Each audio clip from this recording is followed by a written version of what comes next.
पतिं सुरगुरुं वन्दे जगत्कारणं वन्दे पन्नगभूषणं मृगधरं वन्दे पशूनां पतिं वन्दे सूर्यशशाङ्कमणिनयनं वन्दे मुकुन्दप्रियं वन्दे भक्तजनाश्रयं च वरदं वन्दे शिवं शङ्करम् ॐ मृत्युञ्जयाय रुद्राय नीलकण्ठाय शम्भवे अमृतेशाय शर्वाय महादेवाय ते नमः।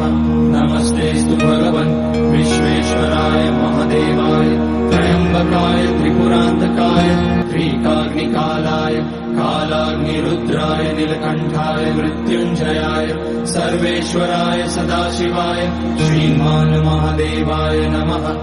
ॐ नमः शम्भवाय च मयोभवाय च नमः शङ्कराय च मयस्कराय च नमः शिवाय च शिवतराय च ॐ त्र्यम्बकं यजामहे सुगन्धिं पुष्टिवर्धनम् उर्वारुकमिव बन्धनान् मृत्योर्मुक्ष्यमामृतात् नागेन्द्रहाराय त्रिलोचनाय भस्माकराय महेश्वराय नित्याय शुद्धाय दिगम्बराय तस्मै नकाराय नमः शिवाय मन्दाकिनी सलिलचन्दनचर्चिताय नन्दीश्वर प्रणतनाथ महेश्वराय मन्दारपुष्य बहुपुष्य सुपूजिताय तस्मै मकाराय नमः शिवाय।